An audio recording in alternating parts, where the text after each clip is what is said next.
Hey guys, Rob here, Rob's Retro Garage. Welcome back.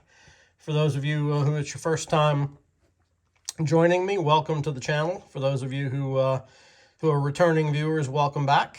If you're new, I appreciate your viewing, and if you like what I do, hit like and subscribe. That would be awesome.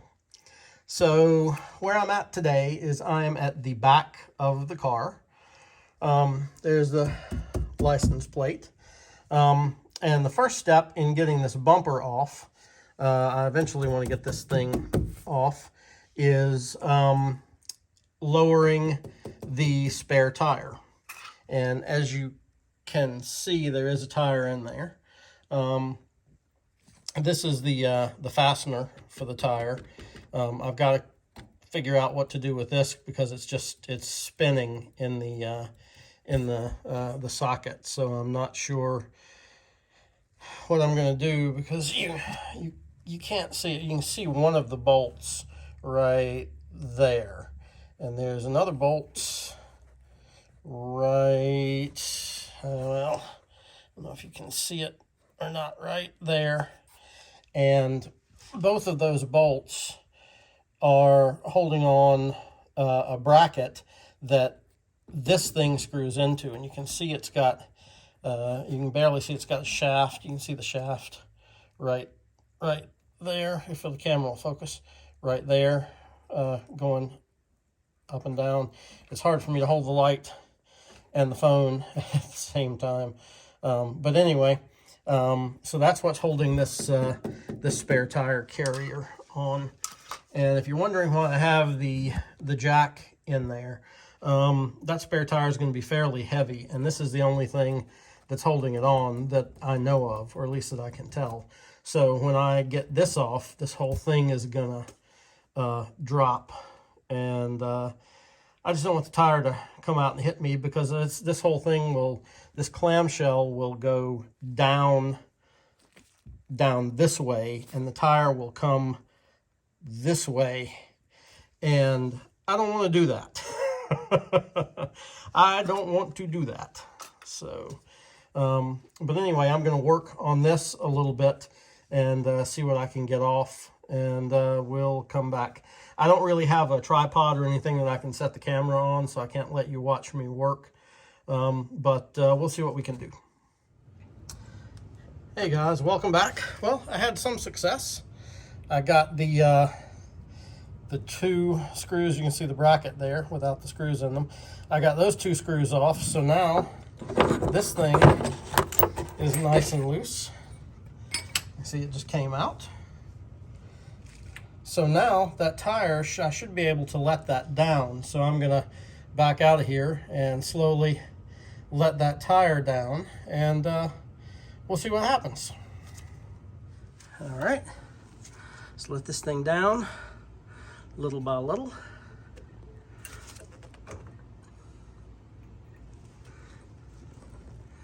Is it coming down?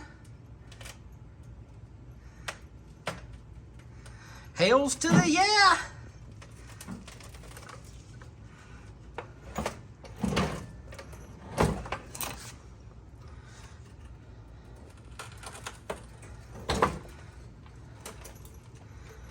It came out. Woohoo! All right, now I'll pull that tire out of there and we'll see what kind of situation we got. Okay guys, well, these are the parts that I took off. And you see, this thing has this nut on the top, and that nut's stuck on there. So I'm gonna have to use my vise and see if I can't get that thing off, so we can get this thing back on the way it's supposed to be. But anyway, so this is the bottom part. This was a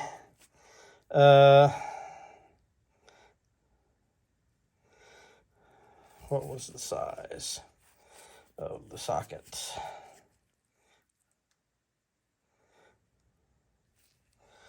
It says, I can't read that without my glasses.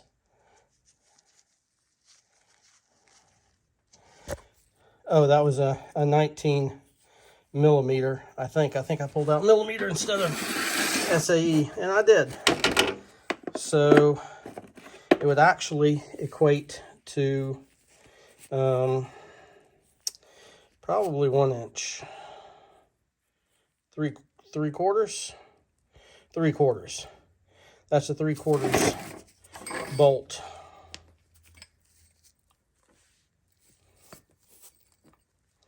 Yep, and that fits there pretty tight. And these two little boogers right here are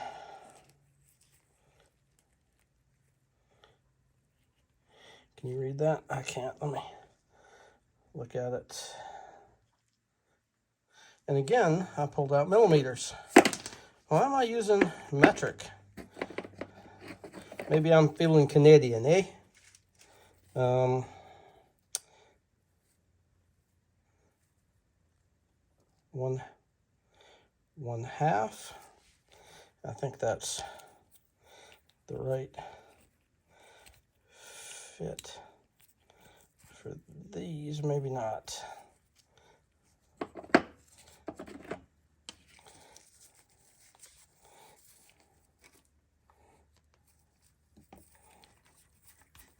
There we go. That's the right fit for that. That would be the next step up, which is 9/16. So these two are 9/16, and this one, it said, was 3/4. So I don't know if that will help you in the future or not, but there you have it.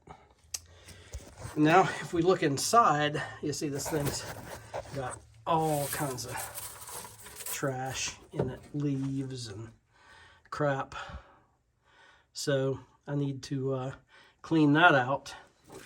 And then the next job is going to be, I don't have my light, but is to get this upper part up here off so that the clamshell and the hinge can go as one piece. And we can just get that out and remove it. I'm going to put it back. I'll get another tire eventually, the right spare, and we'll put it in here. And just to note, this is not broken. This is how it's supposed to be. You'll see it, the bolt, you couldn't see this, but when I was letting it down, when the bolt was loose, it was moving like this. So you put it in here, right, like that, and it holds it up. And then when you let the pressure off of it, you can slide it out and lower the tire. And fortunately for me, when I lowered it, and you saw the video of when I lowered it, fortunately for me, it stopped. So this was strong enough to hold that tire up. So yay, 1970s technology. Anyway, let me clean this up and we'll see what else I need to do to take this thing off. So today, if I can hold on to my light, we're going to be working on getting the rest of the tire carrier off. So if you see that bolt right there, I put some blaster on it. That's why it's all blackish looking. At the top, that bolt, I believe, is welded to the frame, so it shouldn't spin. But look at that head. That's an unusual head, so it's not going to turn with a typical socket. Online, I saw somebody say it was a 13/16 wrench. So I'm going to give that a try and see if that will fit on it, and see if I can get some movement out of it. So cross your fingers. I hope that pipe right there, the exhaust pipe, isn't really going to be in my way, because I don't really feel like cutting that thing off. I'm not going to do that today, but we'll give it a shot, and I'll come back and report, and we'll see what happens. We're going to try something a little different today. If you remember the other day, I was down here, and I was having a hard time getting that bolt right there to move.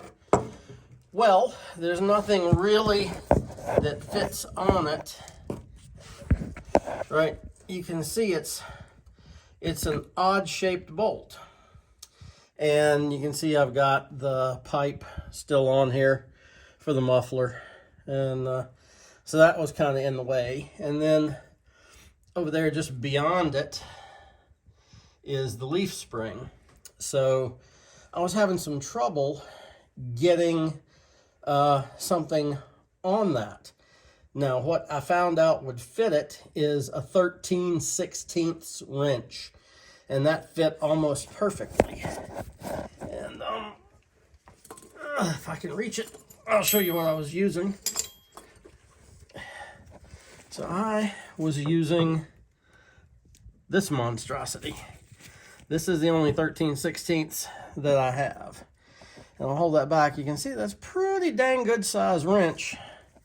And I could get it, if I can get it back in the frame, I could get it on there and I could get it to turn a little bit, but this thing right here was giving me trouble. So was the pipe, and so was the leaf spring. So I found a set of these stubby wrenches, 13/16, and I think this will work just fine. By the way, if you're curious, I bought it on Amazon. I'll try to remember to put the link in the description. But I found individual wrenches that were like $21, $22, and I found this set that was like $30. So I bought the set. So I've got like 15 stubby wrenches. So they'll come in handy at some future point, I am sure. But that doesn't look so bad, but up there is where it gets kind of nasty, especially on the other side. This is the passenger side. And that's looking toward the front of the car up there. So I'm going to try and take this off, and hopefully I'll report back with some success. Okay guys, I'm back, and as you can see, it came out. Yay me! That was probably more aggravating for me than it was getting the front bumper off, and that's saying something. All right, so the other one looked like it had a nut that was welded on up at the very top where it goes into the frame. Maybe it was so badly corroded it looked like it was rusted on. But anyway, that's one side off. Let's go do the other side. Okay, guys, here we are on the driver's side. And this, again, is what I'm trying to get out. You can see it goes all the way up. Let me see if I can zoom in. Now, see, now that looks like it's got a nut on the outside. The other one did not have that. Interesting. I don't know why that would be there, because the nut is on the inside. Maybe it's part of the damage. I think this thing was hit at one point in time, but anyway, it's not as far and screwed in as the other one was. I wonder who did that. 3 guesses. I was turning it the wrong way. So this one, I'll put a little blaster on it, and we'll see. Let me see if I can get a finger in there. Oh, it's level with the bottom of the nut up there. So there is a nut on the inside. Okay, well, anyway, we'll get that one out, and I've got my jack there supporting this thing so it won't completely collapse on me. You can see there's where the fiberglass, this tub here is fiberglass, and you can see right there where it's starting to, right there, there's some damage to it. So we might have to fiberglass that back together. It'd be cheaper than buying a new one. A new one of these things, a new one of these tubs is about $250, $300. And I've got no interest in spending that kind of money on a new one.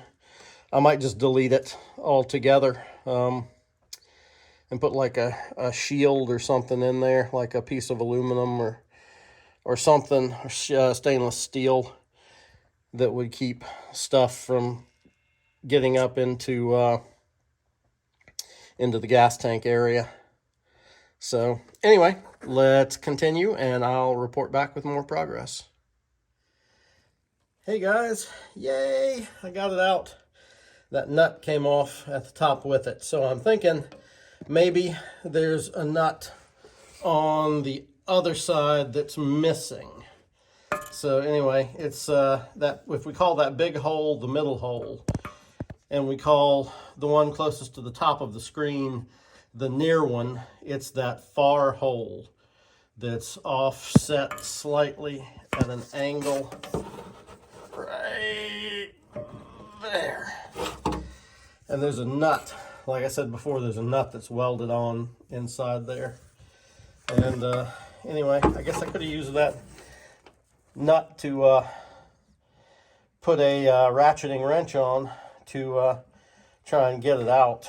But anyway, I'd have to use like a ratcheting line wrench, but I have a ratcheting line wrench set. So anyway, yay me. So let's get this thing down, and then we'll investigate how to take the upper part of it off. Okay. Let's look back under here. So there's nothing on the front that holds this in. The only thing that holds it in is that assembly there that I took off. So I think we're good there. Nothing along that side. Now there's the first thing that I see that holds it in. And there's another one over there. And that should be the only two things holding that on. So let me see if I can figure out what size bolt that is, and we'll try and get those off. Hey, so that was really easy to get off. Those bolts are 1/2 inch, or a 1/2 inch, not 1/2 of an inch, or 1/2 inch. And they were fairly easy to get off, even though they look nasty. They were easy to get out. So those will probably clean up nicely. It's just a regular washer. It's not a lock washer. Although I did find a lock washer laying on my floor. So I'm not sure what that came off of. But when I put this thing back together, we're going to do it by the factory assembly manual. So I'll let